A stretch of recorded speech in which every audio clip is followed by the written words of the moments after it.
नमस्कार, आप देख रहे हैं राष्ट्रीय प्रस्तावना और मैं हूं आपके साथ ज्योतिका। आइए रुक करते हैं फटाफट खबरों की ओर। उत्तर प्रदेश के मुख्यमंत्री योगी आदित्यनाथ ने एक ऐतिहासिक कीर्तिमान स्थापित करते हुए राज्य के सबसे लंबे कार्यकाल वाले मुख्यमंत्री बनने का गौरव प्राप्त किया है। उन्होंने स्वतंत्र भारत के पहले मुख्यमंत्री पंडित गोविंद वल्लभ पंत का 8 वर्ष 127 दिन का रिकॉर्ड तोड़ते हुए अब तक 8 वर्ष 4 माह और 10 दिन का प्रभावी कार्यकाल पूरा कर लिया है। देखा जाए तो ये कार्यकाल केवल समय की गणना नहीं बल्कि एक युग परिवर्तन की गाथा भी है। देश में इस समय अलग अलग हिस्सों में जमकर बारिश हो रही है। भारतीय मौसम विज्ञान विभाग ने अभी तक हुई बारिश का आंकड़ा जारी किया है। आईएमडी के मुताबिक भारत में इस वर्ष 1 जून से मानसून की शुरुआत के बाद अब तक सामान्य से 7% अधिक वर्षा दर्ज की गई है, लेकिन बारिश का वितरण राज्य में असमान रहा है। आईएमडी के अनुसार अब तक 447.8 मिलीमीटर बारिश दर्ज की गई है, जबकि सामान्य औसत 418.9 मिलीमीटर है।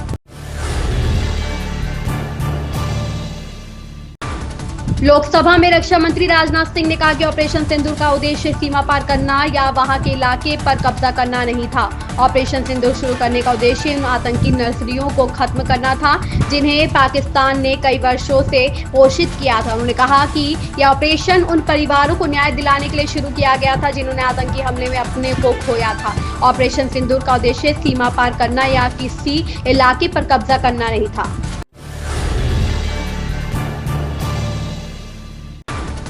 इन दिनों वृंदावन के संतों को ना जाने क्या हो गया है, वे लगातार अपने बयानों से चर्चाओं में रह रहे हैं। अभी हाल ही में अनिरुद्धाचार्य के बयान से महिलाओं में आक्रोश पैदा हो गया था। यहाँ तक कि महिला आयोग ने इस मामले में स्वतः संज्ञान लिया। अब संत प्रेमानंद महाराज का बयान सुर्खियों में है। उन्होंने भी अनिरुद्धाचार्य से मिलता जुलता बयान दिया। उन्होंने कहा कि 100 में से 2 या 4 लड़कियां ही पवित्र आ रही हैं।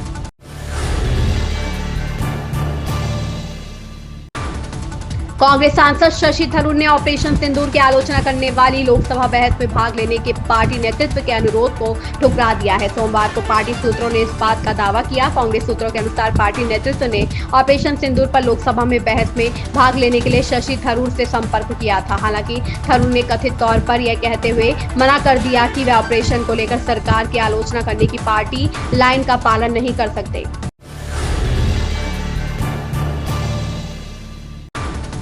अभिनेता और आंध्र प्रदेश के उप मुख्यमंत्री पवन कल्याण की फिल्म हरिहर वीर मल्लू 24 जुलाई को सिनेमाघरों में रिलीज हुई। फिल्म ने ओपनिंग डे पर शानदार शुरुआत की। इसके बाद फिल्म के कलेक्शन में भारी गिरावट देखने को मिल रही है। फिल्म निर्माताओं ने फिल्म से कुछ खराब VFX वाले सीन्स को हटा दिया है। हालांकि यह फैसला मेकर्स ने बड़ी सावधानी से लिया और अब बदलाव किए गए सीन्स के साथ फिल्म थिएटर्स में दिखाई जा रही है।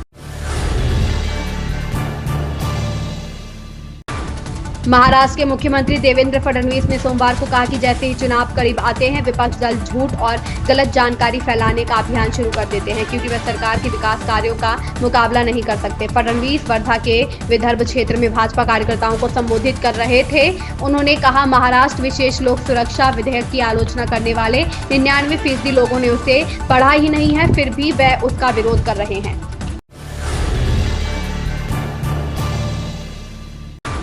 संसद के चल रहे मानसून सत्र के छठे दिन लोकसभा में ऑपरेशन सिंदूर पर चर्चा से पहले कांग्रेस सांसद शशि थरूर ने संकेत दिया कि आज उनके इस बहस में बोलने की संभावना नहीं है। ऑपरेशन सिंदूर पर 16 घंटे लंबी ताऊ से कहा मौन व्रत। थरूर ने एक बहुदलीय प्रतिनिधिमंडल का नेतृत्व किया। चर्चा को देखते हुए आज का दिन महत्वपूर्ण होने के बारे में पूछे जाने पर थरूर ने मुस्कुराते हुए संवाददाताओं विभिन्न देशों का दौरा कर रहा था और दुनिया को ऑपरेशन सिंदूर के बाद सीमा पार आतंक के खिलाफ भारत के रूप से अवगत करा रहा था।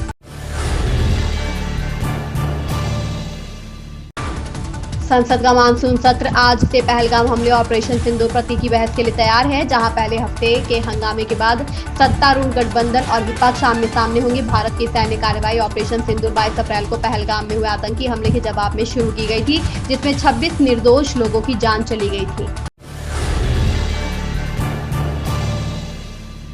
पहलगाम आतंकी हमले ऑपरेशन सिंदूर पर चर्चा के मद्देनजर कांग्रेस ने अपने लोकसभा सदस्यों को व्हिप जारी कर सोमवार से 3 दिनों तक सदन में उपस्थित रहने को कहा है। सूत्रों ने बताया कि चर्चा के पहले दिन सदन में कांग्रेस के उपनेता गौरव गोगोई विपक्षी दल का नेतृत्व करेंगे। सत्तारूढ़ गठबंधन और विपक्ष राष्ट्रीय सुरक्षा तथा विदेश नीति से जुड़े 2 मुद्दों पर आमने सामने होने के लिए तैयार हैं।